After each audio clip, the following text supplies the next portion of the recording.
Hello दोस्तों, नमस्कार। किसी चैनल में मैं आप सभी लोगों का दिल से बहुत बहुत स्वागत करता हूं। आज के दिन का आखिरी वीडियो है एंड यूजुअली आपको पता है संडे का आखिरी वीडियो हम लोग रखने की कोशिश करते हैं कि जो 2 दिन की छुट्टी देखने को मिल जाती है, सैटरडे संडे, इसके बीच में काफ़ी सारी खबरें आती है। प्लस फ्राइडे के दिन भी अगर हम लोग बात करें, हमारा मार्केट 3:30 बजने के बाद क्लोज होने के बाद भी काफ़ी सारे हम लोग को न्यूज़ देखने को मिल जाते हैं। तो इन सभी का जो इम्पैक्ट रहता है, कल जब बाजार खुलेगा 9:15 बजे के आसपास, तब हम लोग को काफ़ी सारे स्टॉक्स के ऊपर देखने को यहाँ पे मिल जाता है।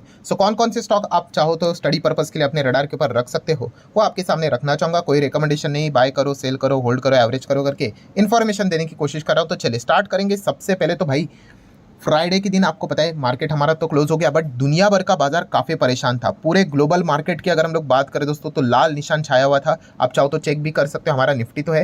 दैन अमेरिकन बाजार आप देख सकते हो 1.5% गिरा था। नैस्डैक, S&P 500 की बात करें तो ऑलमोस्ट 2% गिरा था। नैस्डैक तो 2.5% के करीब गिरा था। ठीक है, बड़े बड़े मार्केट में हम लोग को ज़बरदस्त गिरावटें देखने को मिली थी। यूरोपियन बाजार चकनाचूर हुए थे। जर्मनी की बात करें, फुटसी की बात करें, फ्रांस की बात करें, स्पेन के बाजार की बात करें, इटाली की बात करें, स्विट्जरलैंड के बाजार की बात करें, पोर्तुगल, बेल्जियम, हर जगह पे हम लोग को लाल निशान, मतलब अमेरिकन बाजार यूजुअली गिरता है ना, पूरे दुनिया भर के बाजार को परेशान कर ही लेता है। इसराइल का भी मार्केट देख सकते हो 2.5% नीचे। सऊदी के भी बाजार को आप देख सकते हो, एशियन मार्केट को देख सकते हो। जापान का बाजार ने तो भाई पूरा कोहरम ही यहाँ पे मचा दिया 6% गिर के। डेफिनेटली हम यहाँ पे कह सकते हैं कि all over the across the world globe अगर हम लोग बात करें तो एक अच्छा खासा गिरावट देखने को मिल रहा है। तो क्या कल के दिन हमारे बाजार में भी क्या शुरुआत गिरावट के साथ ही होगी, ये देखना एक इंटरेस्टिंग फैक्टर जरूर रहेगा। दैन अगर हम लोग बात करें तो क्या कल के दिन की बात करें तो क्या डीआईएस हमें बचाने की कोशिश करेंगे। ये ऐसा मैं क्यों बोल रहा हूँ, क्योंकि इसके पहले भी फ्राइडे के दिन देखो डीआई ने थोड़ा तो कोशिश किया, लगभग 2,965 करोड़ का माल खरीदा, बट एफआईएस की ओर से एंड बाकी लोगों की ओर से सेलिंग मैसिवली देखने को मिल रही थी, तो उतना कुछ खास तो वो कर नहीं पाए। बट चलिए फिर भी जितना हो सके उन्होंने खरीदने की कोशिश की है। दैन अगर हम लोग बात करें, अमेरिका में रिसेशन की बातचीत यहाँ पे हो रही है। ठीक है, अभी तक आया नहीं है, बट आप सभी लोगों को पता है। देखिए, ये काफ़ी अच्छा सवाल भी पूछा जाता है, उसका भी मैं जवाब देना चाहूँगा। सर, ये सडनली रिसेशन की बातें कहाँ से आ गई? देखिए, ये सारी चीज़ें सडन ही होती है। ऐसा मतलब बोलते हैं ना, आपको पहले से ही कोई बता के नहीं रखेगा, अरे अच्छा अच्छा रिसेशन आने वाला है, अच्छा अच्छा इन्फ्लेशन होने वाला है, अच्छा ग्रोथ आने वाली नहीं। ये सारी चीज़ें एकदम बोलते हैं ना बॉर्डर के लाइन के ऊपर यहाँ पे होते हैं। और सेंट्रल बैंक का काम ही यही होता है कि इन चीज़ों को मैनेज करो, इन्फ्लेशन को मैनेज करो, ग्रोथ को देखो, लिक्विडिटी को देखो। ठीक है, रिसेशन तो नहीं आ रहा है ना, वो देखो। यही चीज़ों को मैनेज करना इनको होता है, यही चीज़ों को बैलेंस करना होता है। अगर ये इन्फ्लेशन को एकदम ही कंट्रोल नहीं कर पाए तो सडनली क्या हो जाएगा, रिसेशन की ओर वो चले जाएंगे। एंड यही फिलहाल तो हम लोग को देखने को मिल रहा है कि फेड ने, हर कोई कह रहा है कि इस वक्त तो उन्होंने रेट कट करना चाहिए था, इतना हायर लेवल पे रेट रखा हुआ है। ठीक है, काफ़ी मुश्किल यहाँ पे होने वाली है। ठीक है, आने वाले समय में अगर कोई बैंक बिंग अगर डूब भी गया ना, अमेरिका में बीच में हम लोगों ने खबर भी सुनी थी कि ये बैंक डूब गया, वो बैंक, अगर वैसा अगर हो भी गया तो भी कोई शॉकिंग न्यूज़ नहीं रहेगी, क्योंकि इतने हायर लेवल पे इंटरेस्ट रेट देखने को मिल रहे हैं। ठीक है, कई देरी नहीं होनी चाहिए। अभी तो लग रहा है सितंबर में तो रेट कट तो होना ही चाहिए, वरना तो बैंड ही बच जाएगा। तो ये चीज़ें देखने को नहीं, एंड खास करके इतने लोगों की नौकरियां जा चुकी है यहाँ पे। ठीक है, मतलब एक लिमिट होता है भाई, इतना नहीं होना चाहिए कि लोग इतने बेरोजगार हो जाए कि बैंड ही बच जाए करके। एंड फिलहाल अमेरिका में वही जॉबलेस का जो डेटा हम लोग को देखने को मिल चुका है, क्लेम का डेटा, इसने काफ़ी परेशान किया। एंड इस हफ्ते की बात करें दोस्तों, तो जॉबलेस क्लेम का डेटा जरूर फोकस में रखना, हर हफ्ते वो आता है। ठीक है, तो ये एक हम कह सकते हैं कि फेड के ऊपर, पॉवेल जी के ऊपर जबरदस्त पैनिक करने वाली चीज़ यहाँ पे जरूर रहेगी। तो इस चीज़ के चलते वो दिक्कत देखने को नहीं। एंड अगर अमेरिका में रिसेशन की बातें बोली जा रही है तो आपको पता ही है, हमारा आईटी सेक्टर तो भाई अमेरिका से ही ज़्यादा कमाता है। 50% तो बिजनेस वहीं से आता है, नहीं तो यूरोप से कमाता है। तो यूरोप के बाजार भी अमेरिका से जुड़े हुए हैं, वो भी देखने को मिल रहे हैं। तो इसलिए आईटी कंपनी हम लोगों ने देखा था कि फ्राइडे के दिन आईटी इंडेक्स आप चेक कर सकते हो, लगभग 2.5% यहाँ पे नीचे था। तो कल के दिन भी आईटी स्टॉक्स फोकस में रहेंगे। Then Nifty real estate realty, ये भी 3.5% नीचे था। अगर आपको पता है रिसेशन जैसी बातें बोली जाती है तो जो जो प्रीमियम लग्जरी टाइप के जो चीज़ें देखने को मिल जाती है, महंगी चीज़ें देखने को मिल जाती है, उनके सेल्स गिरने के चांसेस होते हैं। ऑटो भी आप देख सकते हो 3% गिरा था निफ्टी ऑटो। निफ्टी मेटल भी इन्हीं से जुड़ा हुआ सेक्टर है, तो वो भी 2.25% गिरा था। आप जितने भी सेक्टर से 2.92 ऑटो नीचे गिरा था। कल फोकस में रखना है। आईटी को तो वैसे भी जैसे आपको पता है फोकस में रखना है। देन उसी के साथ साथ अगर हम लोग यहाँ पे बात करें और किधर गया निफ्टी रियलिटी, तो ये देखो 3.5% के आसपास यहाँ पे गिरा था। एंड मेटल की भी अगर हम लोग बात करें तो 2.70। तो ये कल के दिन के सबसे मेन सेक्टर रहेंगे जिनको आप फोकस में रख सकते हो। देन दोस्तों बात करें तो कुछ सेक्टर को फायदा भी होता है रिसेशन के चलते, जो कि है फार्मा। या फिर आप चाहो तो हेल्थ केयर सेक्टर भी बोल सकते हैं। फायदा मतलब ऐसा नहीं कि भाई इनकी ग्रोथ डबल ट्रिपल होने वाली है, नहीं नहीं, जो है वैसा चल रहा है, वैसा ही इनका तो बिजनेस यहाँ पे चलता रहेगा, ठीक है। तो इस चीज़ के चलते हम लोगों ने देखा था कि फार्मा में हम लोगों को फ्राइडे के दिन भी हरा निशान एटलीस्ट देखने को मिला था, हेल्थ केयर में हरा निशान देखने को यहाँ पे मिला था, ठीक है। और आखिरी भी हरा निशान जो था मेजर इंडेक्स में वो भी हेल्थ केयर वाला ही था। तो फार्मा हेल्थ केयर भी फोकस में आप यहाँ पे रख सकते हो। अगेन कह रहा हूँ भाई, ये फॉर्मूला नहीं होते हैं कि यहाँ पे मंदी की बात करें मतलब ये स्टॉक खरीदो तो ये पैसा ही बनेगा, इनको बेचो मतलब यहाँ पे नीचे जाएंगे, ऐसी गारंटी वाली बात नहीं है। आपको बिजनेस समझ में यहाँ पे आना चाहिए। देन बात करेंगे CDSL ने नंबर दिखाए थे, तो इनका रिएक्शन कल के दिन देखने को मिलेगा कि कैसे रहे। नंबर्स तो अच्छे ही देखने को मिले, अनुमान से भी थोड़ा अच्छा ही परफॉर्मेंस ठीक ठाक दिखाया है। SBI के नंबर भी अच्छे देखने को मिल गए। 15,000 करोड़ के रेंज में 15,500, 15,600, 700 का एक्सपेक्टेशन था, ठीक है। एक्चुअल में तो उससे अच्छे हम लोग को नंबर देखने को यहाँ पे मिल गए, ठीक है। 15 या फिर 16 का रेंज था, बट 17 दिखा दिया, तो इतना तो था कि एस्टिमेट को तो बीट किया है। तो ये देखने वाली बात होगी कि कल क्या होता है करके।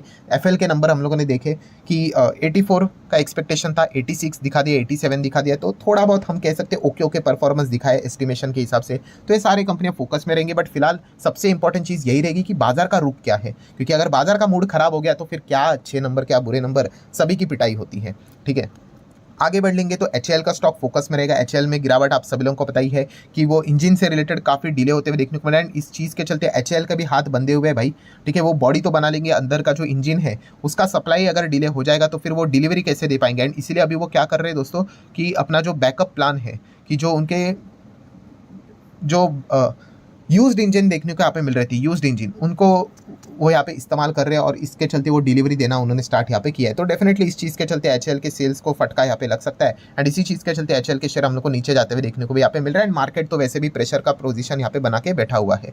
जोमेटो की बात करेंगे, इनकी दुनिया अलग चल रही है, बिकॉज इनके नंबर काफ़ी अच्छे देखने को मिल चुके हैं। खास करके ब्लिंकिट ने जो परफॉर्मेंस दिखा है एकदम कमाल का परफॉर्मेंस, ब्रेक इवन ऑलमोस्ट देखने को मिल चुका है। 3 करोड़ का ही केवल लॉस है, जो एक ज़माने में 100 करोड़ का लॉस हुआ करता था। टारगेट भी बढ़ा दिए ब्रोकर्स ने, कोई कह रहा है 300 के ऊपर जाएगा, बट याद रखना जो बिगनर्स होते हैं भाई ये एक बहुत बड़ी मिस्टेक कर रहे हैं। उनको लगता है भाई जो ये टारगेट बिरगेट बोले जाते हैं ये गारंटी है करके, ठीक है। ये जो अलग अलग ब्रोकरेजेस इंडस्ट्री बताते हैं ना कि 300 जाएगा, 310 जाएगा, तो उनको लगता है कि ऐसा होगा ही करके, तो पैसा डाल देते हैं, उनको लगता है कि पहुंच जाएगा करके। अरे बाबा ऐसा नहीं होता है, ठीक है। शेयर बाजार है, कल क्या है वो अपना टारगेट 300 का कट करके 100 भी बोल सकते हैं, ठीक है, और रीज़न भी दे सकते हैं। तो इन चीज़ों को समझना, इतना सिंपल मार्केट होता तो फिर हर कोई पैसा कमा लेता। अगर जोमेटो बढ़ता है तो आपको पता है इन्फो एज जो कि इसमें 13-14% का स्टेक लेकर बैठा है, तो इनको भी थोड़ा बहुत सपोर्ट यहाँ पे हो ही जाता है। तो इन स्टॉक्स को आप अपने रडार के ऊपर रख सकते हो। न्यूलैंड लैबोरेटरीज की बात करेंगे तो इसके भी नंबर अफलातून थे, इसीलिए ये ज़बरदस्त परफॉर्मेंस दिया था फ्राइडे के दिन। तो क्या ये तेज़ी टिकेगी, तो एक देखने वाली बात होगी।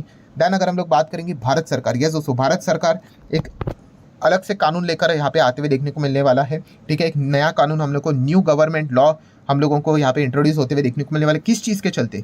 सरोगेट एडवर्टीजमेंट के चलते। यस दोस्तों, सरोगेट एडवर्टीजमेंट अभी यहाँ पे वो बैन करने का विचार यहाँ पे कर रहे हैं, ठीक है। एंड इसी चीज़ के चलते आप देख सकते हैं as per the law manufacturer and endorser of a surrogate advertisement, जो भी इससे रिलेटेड जुड़ा हुआ है उसके ऊपर लगभग 50 लाख की पेनाल्टी यहाँ पे लगाई जा सकती है। ये रिपोर्ट के जरिए राउटर्स ने रिपोर्ट यहाँ पे किया। एंड प्रमोटर के ऊपर भी यहाँ पे कार्रवाई की जा सकती है। समवेयर अराउंड 3 साल का बैन उनके ऊपर लगाया जा सकता है अगर वो सरोगेट एडवर्टीजमेंट के चलते अपने प्रोडक्ट को प्रमोट कर रहे होंगे। तो सबसे पहले तो आप ये कहोगे कि भाई आप जो ये बात बोल रहे हो सरोगेट एडवर्टीजमेंट, ये क्या होता है? तो बहुत ही सिंपल सा गणित है दोस्तों कि कुछ एडवर्टीजमेंट करना, कुछ चीज़ों का एडवर्टीजमेंट करना हमारे देश में इलीगल है, अलाउड यहाँ पे नहीं है, ठीक है। जैसे कि लिकर्स की बात करें, लिकर के एडवर्टीजमेंट आप नहीं कर सकते। टबैको की बात कर ले, या फिर अगर हम लोग यहाँ पे पान मसाले, तंबाकू वाली जो चीज़ें होते हैं, इनका एडवर्टीजमेंट करना अलाउड यहाँ पे नहीं होता है। बट फिर भी देखोगे दोस्तों, इससे जुड़ी हुई कुछ कंपनियां हैं, जैसे कि इंपीरियल ब्लू आप सभी लोगों को पता ही है, किंगफिशर भी है, रजनीगंधा भी है। बट ये क्या करते हैं, ये जो एडवर्टीजमेंट करते हैं वो इन लिकर या फिर पान मसाला मतलब टबैको की एडवर्टीजमेंट नहीं करते। अभी रजनीगंधा आपको पता ही है, वो यहाँ पे अलग चीज़ का एडवर्टीजमेंट यहाँ पे करता है, ठीक है। या फिर जो हम लोग बोलते हैं ना वो जुबा केसरी रहता है, वो इलायची का एडवर्टीजमेंट होता है एक्चुअल में। आप उस पैकेट को देखोगे तो उसके ऊपर इलायची लिखा हुआ होता है, ठीक है। देन अगर हम इंपीरियल ब्लू की बात करें तो ये सीडी वाली एडवर्टीजमेंट करते हैं, बट इनके हम लोग को लिकर के ब्रांड्स देखने को मिल जाते हैं। किंगफिशर भी आपको पता ही है, सोडा वाला काफ़ी सारे एडवर्टीजमेंट करते हैं, बट ये भी लिकर का यहाँ पे मतलब ये सरोगेट एडवर्टीजमेंट बोलते हैं, ठीक है। तो इसी को बैन करने का वो विचार यहाँ पे कर रहे हैं। एंड इसी चीज़ के चलते आप देख सकते हैं बैड न्यूज़ किसके लिए, लिकर ब्रांड के लिए। सबसे ज़्यादा ये सरोगेट एडवर्टीजमेंट हम लोग को लिकर से रिलेटेड ही देखने को मिल जाती है, जो कि अभी इंडिया में बैन करने का पूरी तरीके से विचार यहाँ पे किया जा रहा है। सो इस चीज़ के चलते जो लिकर स्टॉक है, आप जरूर इनको क्या कर सकते हो, अपने रडार के ऊपर सेट करके रख सकते हो, क्योंकि यही डायरेक्टली और इनडायरेक्टली सरोगेट एडवर्टीजमेंट में हम लोग को देखने को मिलते थे। नेक्स्ट बात करेंगे इंटेल का स्टॉक, जो कि भूकंप के साथ यहाँ पे जबरदस्त 27% के आसपास गिरा है। तो कल कैसे परफॉर्मेंस देगा ये एक देखने वाली बात रहेगी। टाटा मोटर रडार के ऊपर यहाँ पे रहेगा। फ्राइडे के दिन गिरावट देखने को मिली थी, तो कल कैसा परफॉर्मेंस देगा, इसलिए ये रडार पे रह सकता है। आगे बढ़ लेते हैं अदानी विलमार। यहाँ पे आप सभी लोगों को पता ही है, अदानी एंटरप्राइज का जो एफएमसीजी का बिजनेस है डीमर्ज होकर विलमार में ऐड होने वाला है, तो वैल्यूएशन यहाँ पे बढ़ेगा। तो इसी चीज़ के चलते अनुमान था कि ये भागेगा करके, और 10% का सर्किट लगाया था। तो कल कैसे परफॉर्मेंस देगा वो देखने वाली बात है। अमर राजा एनर्जी की बात करें, इनके नंबर देखने को मिले, 25% का पैड बढ़ते हुए देखने को मिला है, 250 करोड़ के आसपास। ये एक फोकस में रहने वाला स्टॉक है। सिस को आप फोकस में रख सकते हो, बड़े इन्वेस्टर ने यहाँ पे पैसा लगाया करके, आप सभी लोगों को पता है। अबू धाबी ने यहाँ पे इन्वेस्टमेंट ने पैसा लगाया है, 361 म्यूचुअल फंड ने यहाँ पे पैसा लगाया है। Then RVNL, IRFC, railway stocks, defence stocks, IREDA, ये भी बाय डिफॉल्ट हमारे रडार पे रहते ही है, क्योंकि कोई ना कोई खबरें यहाँ पे आती रहती है। देन कल के दिन की बात करें, बहुत सारे कंपनी के नंबर देखने को यहाँ पे मिलेंगे। दीपक नाइट्रेट कल 5 तारीख है ना, यस, तो आप देख सकते हैं दीपक नाइट्रेट के नंबर देखने को मिलेंगे, क्यूपिड के नंबर देखने को मिलेंगे, देवियानी इंटरनेशनल के नंबर। ऐसे तो बहुत सारे कंपनी के नंबर कल हम लोग को देखने को यहाँ पे मिलने वाले, तो जरूर आप इन स्टॉक्स को अपने रडार के ऊपर रख सकते हैं। मैरिको के नंबर देखने को मिलेंगे, एक एवरेज ही नंबर इनके यूजुअली रहते हैं। एम सुमी के नंबर यहाँ पे सामने यहाँ पे आ जाएंगे, ठीक है, जो मदर्स एंड सुमी से रिलेटेड अलग हो चुका था। देन ओएनजीसी के नंबर हम लोग को देखने को मिल जाएंगे, पारस के नंबर देखने को मिल जाएंगे। बहुत लंबी लिस्ट है भाई ये, तो अभी आपको पता है एक एक दिन में कितने सारे कंपनी के नंबर यहाँ पे रिलीज होते रहते हैं। वी मार्ट के भी नंबर देखने को यहाँ पे मिलने वाले। सो ठीक है दोस्तों, जितने भी इंपॉर्टेंट पॉइंट्स थे सारे यहाँ पे मैंने कवर कर लिए हैं। वीडियो हेल्पफुल लगा होगा तो चाहो तो लाइक एंड शेयर कर सकते हो। मिलते हैं कल, तब तक के लिए बाय बाय।